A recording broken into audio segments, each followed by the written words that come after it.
So I really, over the past week and a half or so, have not really been wanting to make a video about the Atlanta Hawks because I knew that if I made a video about the Atlanta Hawks, it meant that they had lost in the playoffs. And I really thought, going back to even before the season started, that this Atlanta Hawks team had a really, really, really good chance at not just being a playoff team, not just being a team to win a series or two, but a really good finals threat. And we saw just how good this team could get if everything went right for them. And honestly, everything went right for them. They ended up having a rough start to the season, but after they fired Lloyd Pierce, which they probably should have done before this year, just look at the record. If you think I'm an idiot, just look at the record.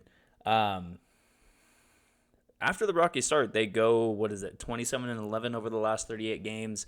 Nate McMillan takes over as head coach and does an incredible job. Trae Young has an incredible second half. John Collins, Clint Capella start playing well together. Bogdan Bogdanovic is a great piece. Danilo Gallinari, even though they don't have, they had a lot of things crack right for them after after that first half of the season.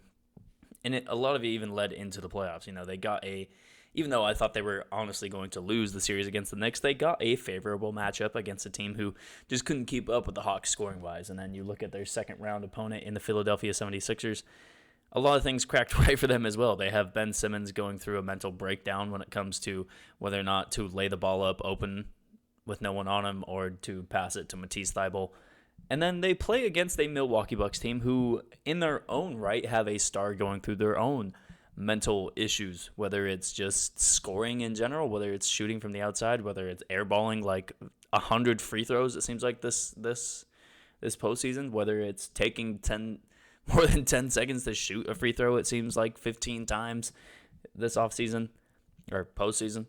The Atlanta Hawks had a lot of things crack right their way, and this was the first time in the year, really, that things went against them. And like I said, I really did not want to make a video about how they lost in the playoffs. But with that token, with how I've done a lot of, honestly, only Eastern Conference teams. I think I've done a video about the Heat, the Celtics, maybe another team. I don't really remember what videos I make anymore. The Atlanta Hawks, they have to ask their question, what do they do now? And they already did one of the biggest objectives in terms of their offseason plan, and that was sign Nate McMillan. They got it done quickly. They should have got it done quickly, and they did it. So big props to them. But the next thing that they got to get done is a contract with John Collins. Now, I already know that John Collins is going to want as much money as possible, and he deserves a good chunk of change. I mean, for the past 3 years with the Hawks, he's been a 19, 21, and 17 point per game scorer. Last year, he did have a little bit of a rocky season due to a 25-game suspension due to the anti-drug policy for the NBA. But, I mean, other than that, even after he came back, he averaged 21.5 points, 10 rebounds. He was just a really good player. He averaged a block and a half per game, which for a guy that is, I believe, 6'9", maybe 6'8", that's pretty good. That's pretty good for someone with that height. And when you look at the average salary that John Collins has been paid over the past 4 years, you'd actually realize that he has been the most, if not the most, one of the most underpaid players in the NBA. In terms of a average salary last year, he was paid as the number 60 power forward in the NBA. And in terms of the entire league, he was the number 288th most paid player in the NBA in terms of an average salary standpoint. That's less than guys named Kent Bazemore, Robert Williams, Reggie Jackson. I mean, literally, you could name someone in the NBA, and John Collins was paid less than them last year. So that just goes to show how underpaid he was this past year. Now, I don't know what the whole total of the contract is going to be for John Collins, but honestly, I don't think they can pay him, no matter what the contract ends up being, I don't think they can pay him too much money. Based on just how effective he was for Atlanta in his first playoff run alongside of Trae Young, they actually got for sure confirmation that he could play with Trae Young and be a tandem that could almost make the NBA Finals. So, I mean, honestly, I don't think they could pay him enough money. But the thing that's great about Atlanta going into this postseason, I keep mixing up postseason and offseason.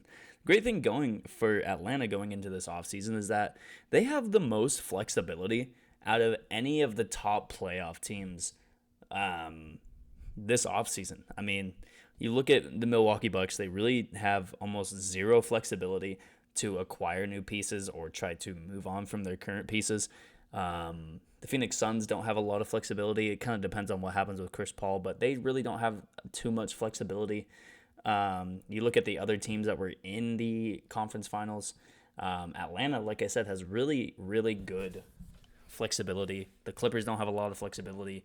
The Denver Nuggets don't have an incredible amount of flexibility. They have a couple assets that they could move, but not a lot. The New York Knicks, not a lot of flexibility. Portland Trailblazers, they're probably going to move either CJ or Dame, but not a lot of flexibility. With the Atlanta Hawks, they have a couple guys who probably make a little bit too much money. They're paying Clint Capella almost $19 million. They're paying Bogdan Bogdanovic $18 million. They're paying Danilo Gallinari $18 million. Now, all those three guys are, even though I said Clint Capella probably is overpaid, all three of those guys deserve the contracts and the money that they made this past year. They were incredible pieces not only during the regular season, but during the postseason for this Atlanta Hawks team as well. The thing is, $54 million tied up to guys who maybe in a playoff game are going to combine for 30 points, or maybe you're going to combine for 25 in a playoff game. It might be a little bit too much money. If you could take $40 million of that between two of the guys and trade for a third star to pair alongside Trey and John Collins, then that would be incredible for this team, especially when you look at the fact that they still have young guys coming up on this roster as well. They still have Onyeka Okongwu that is going to be going into his second year next year. They still have Cam Reddish and DeAndre Hunter, who seem to have accelerated their growth as NBA players exponentially over this past year or so. And like, this team has so much depth to it as well. They really only are going to be losing Lou Williams and Solomon Hill in free agency this year. So they really are primed to make an incredible move in terms of loading off a couple of players and probably some draft picks to get, like I said, a third superstar.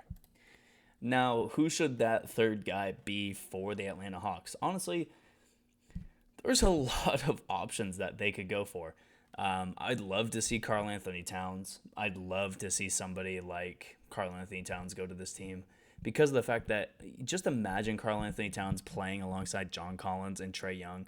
Trae Young in a pick and roll with Karl Anthony Towns would be absolutely incredible. Like, it'd be probably one of the best pick and roll games in the NBA. There's a lot of decent players that they could trade for, but like I said, I would really love to see them go after Karl Anthony Towns, especially given the fact that Minnesota can't hold on to him that much longer.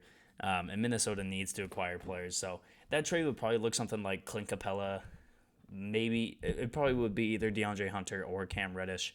I think Atlanta would more be looking to get off from Cam Reddish, even though he looked great in the postseason and like a couple games. I think that's kind of the guy that they would go try to move on from. And then some picks. Like, honestly, Minnesota has no leverage with their situation with Karl Anthony Towns. So it's going to be hard for them to – he's probably going to request a trade this offseason. I would almost guarantee that, especially given the fact that the whole movement with him and D'Angelo Russell has completely flopped. Like, that's been the biggest flop job of any NBA team this past year and a half or so. So, Atlanta, make a trade for Karl Anthony Towns. You will win the championship next year, I promise you.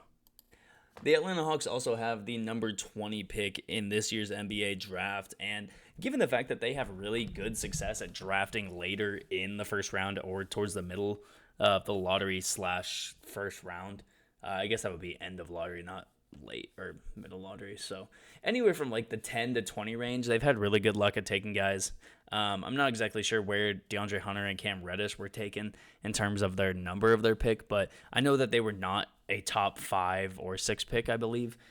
John Collins was the number 19 pick. I think Trae Young was the 5 pick for them. So they have really good luck picking later, whether it be the lottery, later in the lottery, or late, just first round general. So I would assume that they're going to take a guy who is going to be a solid player, solid role player for the next few years for this team. or they use it to trade for Karl-Anthony Towns. Like I said, they need to make that move. They didn't make a move really to ensure that they would be a true postseason threat. I think a lot of that had to do with the fact that they had to fire their head coach to get, the thought that they could actually be a good team. They had to have somebody like Nate McMillan kind of right their ship. But with that being said, Karl-Anthony Towns needs to be a Hawk. Like, that's good for both sides. With all that being said, that's going to be the video from me. I hope you all enjoyed it. If you did, make sure you leave a like. If you didn't, make sure you leave a dislike. Any feedback from you at this point is much appreciated. And I'll see you in the next video. Peace. Have a good one.